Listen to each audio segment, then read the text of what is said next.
Finally, people close to them may notice a difference in how they respond to you compared to others.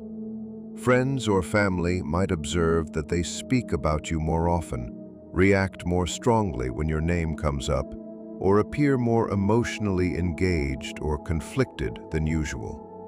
These external observations can sometimes reveal what they themselves try to hide. From the perspective of avoidant odyssey, the pattern is not one of absence, but of internal contradiction, where connection exists but cannot be held consistently without triggering defense. When people close to someone with avoidant patterns begin to notice how differently you are treated compared to others, it becomes another layer of confirmation that you are not just another passing presence in their life. Their observations often reveal what the avoidant person tries to hide from even themselves, that you hold a distinct emotional position they cannot easily replicate or replace.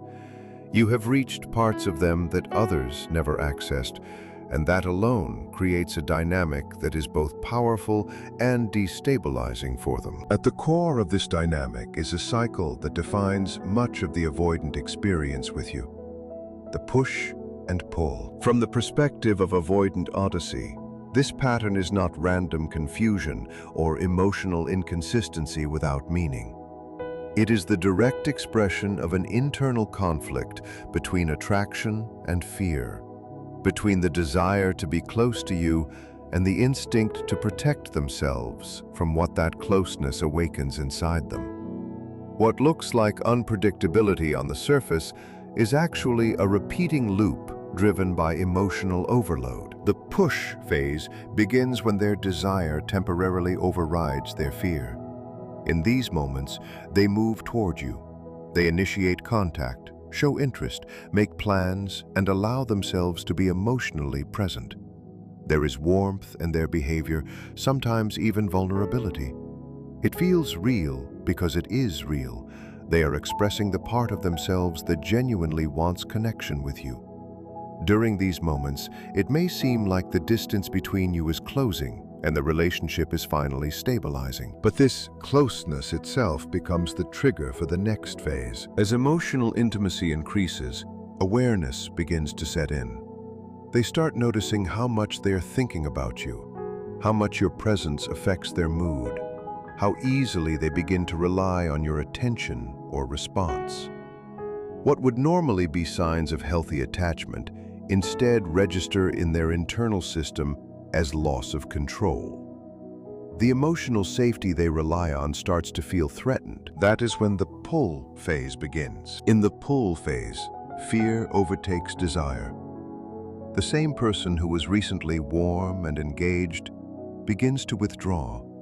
They become less available, less responsive, more distant. Plans are canceled. Communication slows or becomes inconsistent. Sometimes they turn cold or critical, focusing on flaws or creating emotional space where none previously existed. In more extreme cases, they may disappear entirely without explanation. What you are experiencing in this phase is not a lack of feeling. It is a defensive reaction to feeling too much. The stronger the connection felt during the push phase, the stronger the retreat tends to be afterward. Closeness intensifies both attraction and fear simultaneously, which is why the cycle escalates instead of stabilizing. From their perspective, the pull phase serves several psychological purposes. It restores emotional distance so their nervous system can calm down. It reduces vulnerability by interrupting intimacy.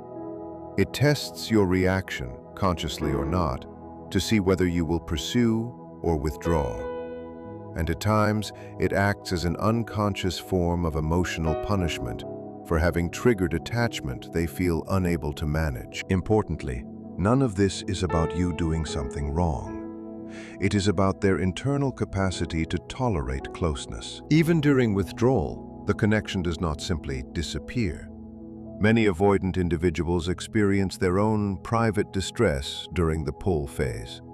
They may miss you, feel guilt, confusion, or even frustration with themselves. They may question why they keep repeating the same cycle. But awareness alone rarely changes behavior in the moment. Instead, they typically wait until the intensity fades and emotional distance feels safe again. Eventually, the desire begins to rebuild. With enough space, the nervous system resets.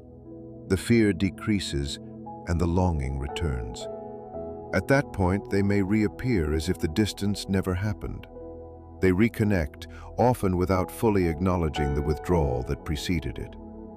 Warmth returns, familiarity returns, and the push phase begins again. The cycle resets. This is why the pattern feels so confusing from the outside. It is not linear, it is cyclical. And crucially, this cycle tends to appear most strongly with the people who matter most. With less significant connections, avoidant individuals can maintain stable distance. There is no strong emotional activation, so there is no dramatic fluctuation. But with you, both systems are fully activated, desire and fear at the same time. That is what creates the instability. The push means they want you. The pull means they are overwhelmed by wanting you. Both are true simultaneously. This leads into a deeper and more painful reality. The fact that they only want you does not automatically translate into the ability to be with you. This is where emotional truth and relational capacity begin to diverge. Even when their feelings are real, even when their attachment is strong, even when you are the person they genuinely prefer, those feelings are still filtered through a nervous system that struggles to sustain intimacy. Their fear of vulnerability, abandonment, and emotional dependence often outweighs their capacity to remain consistently present. In other words, desire does not equal stability. You may be the person they would choose if internal barriers did not exist. But those barriers do exist, and they are powerful enough to override emotional connection in critical moments. This creates a situation where love is present, but not enough to build something stable. This is what makes the position so complicated. You become both the person they are drawn to and the person who activates their deepest defenses. You are not interchangeable, not forgettable, not easily replaced, but you are also not easily held in a stable way within their current emotional structure. That contradiction defines the entire experience. It also means something important for you. Their inconsistency is not a measure of your worth. It is a reflection of their limitation. Their inability to remain consistent, present, or secure with you is not evidence that you are not enough. It is evidence that their internal system cannot currently support the kind of connection that is being triggered between you. Because of this, decisions cannot be based on their feelings alone. Feelings may be real, but behavior is what defines reality. What you actually experience is inconsistency, withdrawal, return, confusion, and emotional instability. And those behaviors, not their internal attachment, determine whether the relationship can function in practice. From an avoidant odyssey perspective, this is the central truth.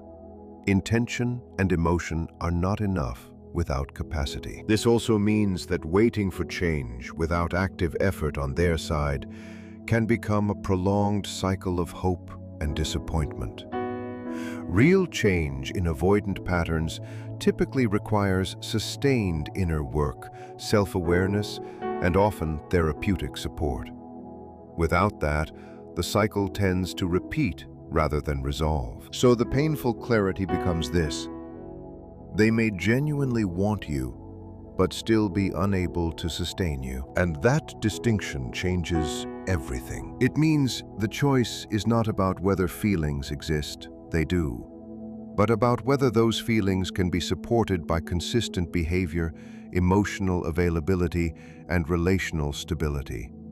Without that alignment, the cycle continues, no matter how strong the attachment feels underneath. Ultimately, the truth is not that they do not care. It is that caring alone is not enough to overcome the internal system that keeps pulling them away from what they most deeply want. And that is where the cycle remains trapped, between desire and fear, between connection and protection, between you and the version of them that is not yet able to stay. In conclusion, the avoidant dynamic is driven by an internal conflict between genuine desire and overwhelming fear.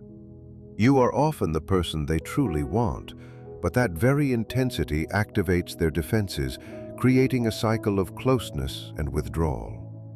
Their inconsistency is not a reflection of your value, but of their limited emotional capacity. Ultimately, feelings alone are not enough. Without stability and consistent behavior, the relationship cannot be sustained, no matter how strong the attachment may be underneath. Beneath an avoidant person's withdrawal, their inconsistency, their emotional distance, and the constant push-pull dynamic they create, there is often something far less simple than indifference. What looks like disinterest, "I need space," or "I'm not ready for a relationship," is frequently a surface-level explanation for emotions they struggle to recognize, regulate, or openly admit, even to themselves. In many cases, the truth is not that they don't care.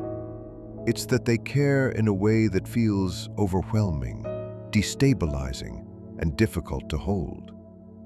Their behavior can be understood as a defense against the intensity of what they feel, not the absence of it. With you, something has bypassed their usual emotional distance.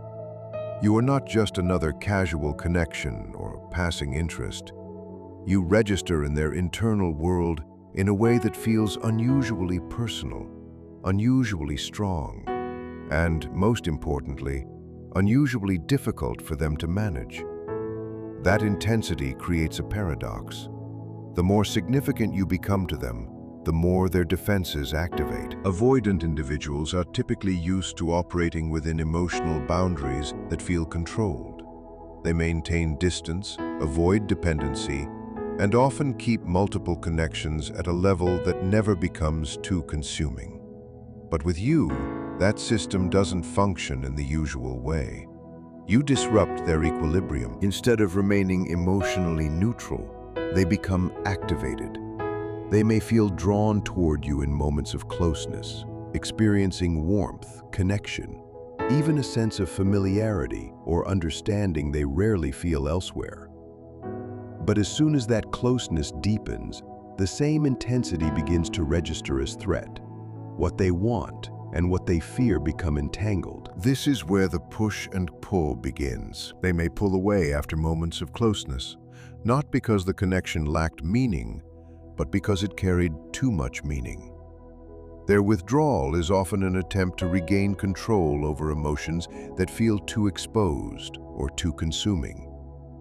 And yet, even in distance, the attachment does not fully disappear. They think about you when they are trying not to. They revisit conversations, moments, and details. They compare new interactions to what they experienced with you, and often find those experiences lacking something they cannot quite define. Even when they attempt to shift focus elsewhere, there is a lingering awareness that doesn't fully fade. This is what makes your presence different from others in their life. With most people, emotional detachment comes relatively easily. Connections can be compartmentalized, reduced, or replaced. But with you, that separation is not clean. Something remains active internally, even when externally they appear distant. At times, they may even circle back after periods of silence. Not because they are simply bored or unsure, but because complete emotional disengagement doesn't fully hold. Something in them is still oriented toward you, even if they struggle to act on it consistently. The connection itself also carries a different emotional quality.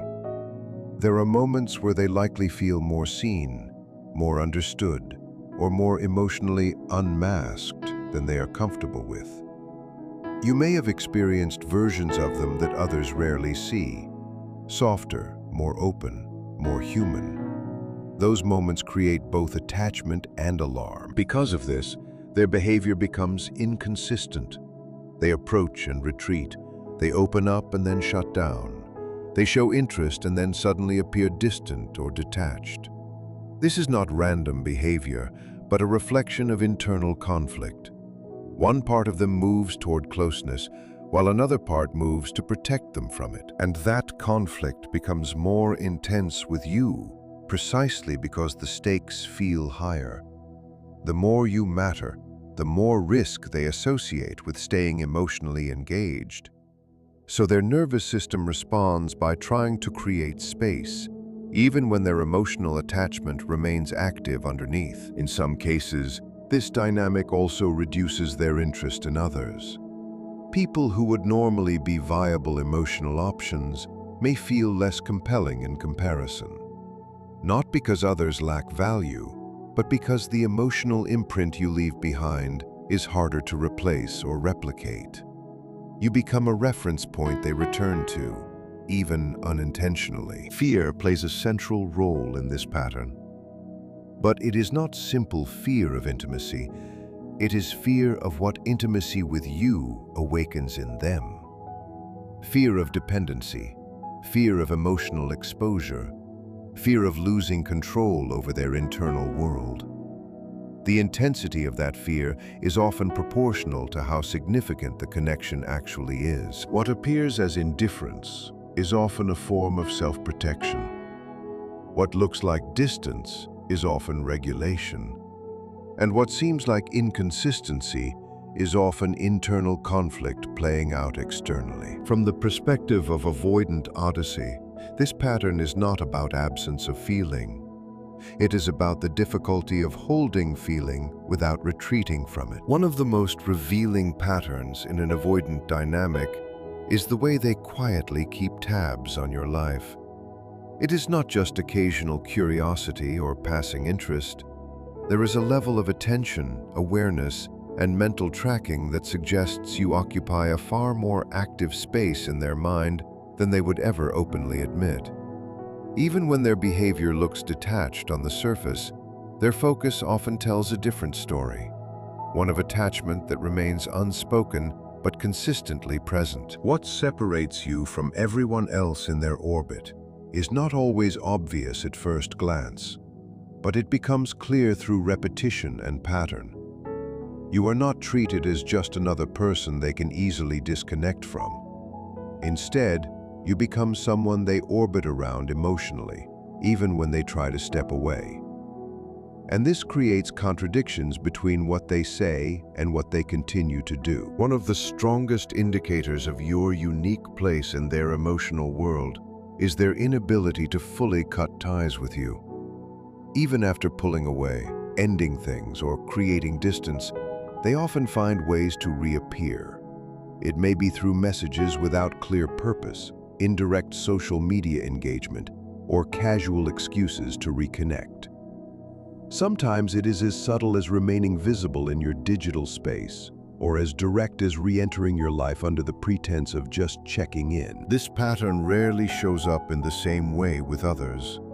With most people, avoidant individuals can create clean emotional breaks and maintain distance without lingering connection. But with you, something remains unresolved. The connection does not fully close, even when they try to shut it down. Another sign appears in how they react to your attention toward other people. There is often an unspoken shift, subtle discomfort, withdrawal, or sudden emotional distance when they sense your interest is directed elsewhere. At times, they may reappear more strongly when they feel they are losing access to you. Other times, they may comment indirectly on your connections or life choices. This kind of reaction points to something deeper than indifference. It reflects emotional possession or attachment that they do not openly express. You may also notice that they compare others to you, either quietly or indirectly. Even when they attempt to move on or engage with new people, there is often a sense that those connections feel incomplete or lacking. You become the reference point in their mind, whether they acknowledge it or not. In some cases, they may even admit that no one quite measures up, or their actions will reflect that internal comparison without words ever being spoken. A more intimate sign appears in their selective vulnerability. With you, they may reveal sides of themselves that are not easily visible to others. This could include personal struggles, emotional pain, or memories they usually keep guarded. In your presence, their defenses may soften in moments they do not fully plan or control.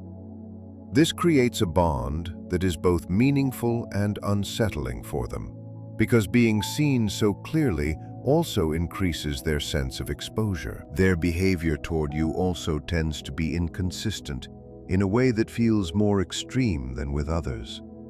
Sometimes they may show up with effort, attention, and emotional presence.